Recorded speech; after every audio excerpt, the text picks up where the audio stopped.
This program explores conspiracy theories, speculative ideologies, science fiction, fantasy, philosophical discussions, and alternate interpretations of reality. Viewer discretion is advised, and we encourage critical thinking while engaging with these narratives.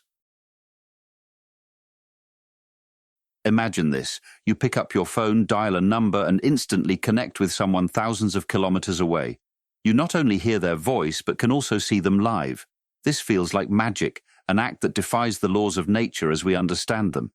But what if this magic isn't the result of human ingenuity? What if humanity is not the true inventor of technology? Could it be that an advanced extraterrestrial civilization, or fallen angels, introduced these concepts to us?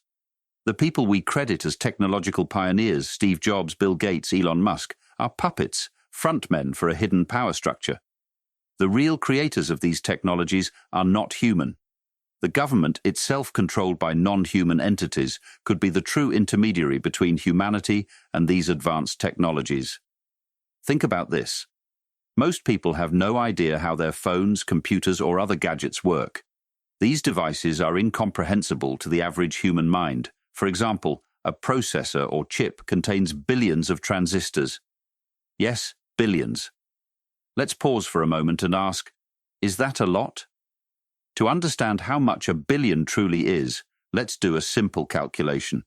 Counting 60 seconds equals 1 minute. In an hour, you count 60 minutes, or 3,600 seconds. In one day, there are 86,400 seconds. In 1 month, approximately, you would count 2.6 million seconds. In 1 year, you would count roughly 31.5 million seconds. Now, to count to 1 billion seconds, it would take you approximately 32 years. That's just to count the number 1 second at a time. Imagine not just counting, but placing billions of transistors onto a tiny chip in precise order to create logic gates, circuits, and functionality. To understand this complexity even further, consider the size of modern transistors. For consumer-grade electronics, transistors are manufactured at scales as small as 3 nanometers. To put this into perspective, a single nanometer is 1 billionth of a meter, and a 3-nanometer transistor is only about 30 atoms wide. In cutting-edge research, however, non-consumer transistors have been created with dimensions as small as 1 nanometer or even a single atom. For example, in 2012, researchers at the University of New South Wales in Australia created a single-atom transistor using a single atom of phosphorus embedded in a silicon crystal. This transistor measured approximately 0.2 nanometers, the same as the diameter of a silicon atom. Such advancements highlight how researchers are approaching the fundamental physical limits of material existence. For comparison, a human hair is approximately 80,000 to 100,000 nanometers wide, meaning that the smallest consumer-grade transistors at 3 nanometers are over 25,000 times smaller than the width of a hair.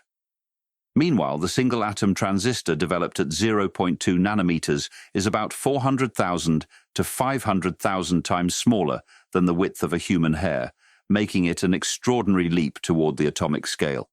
These dimensions challenge our ability to comprehend their scale and represent the edge of material science innovation. This process is far beyond what human hands could ever accomplish. It requires highly sophisticated machines. But where did those machines come from? We are told that early humans started with basic tools made of stone and wood. But how do you leap from stone tools to the advanced technologies of today? To extract metal from the earth, you need tools to dig and refine it. And those tools themselves require even earlier tools to create them. But how would you even know that you need to dig in the first place to extract metal? It's a chicken and egg problem. How do you make a sword if you don't already have tools to mine and process the ore? How do you invent the machines to create microchips without an existing foundation of advanced machinery? It seems almost impossible that humanity could have made these leaps on its own. It was not humanity that came up with these ideas, but the fallen ones. There is a theory that modern science and technology are deeply rooted in occult or forbidden knowledge. Alchemy, often dismissed as a primitive precursor to chemistry, was not just about turning lead into gold. It was about accessing hidden truths of the universe, secrets that some say were never meant for human hands.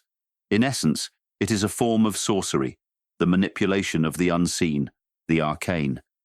How else can we explain certain technologies that seem to defy logic and understanding? For instance, how is it possible to capture sound, a voice, and store it on a device? How is it possible to replay that sound exactly as it was originally produced? How is it possible?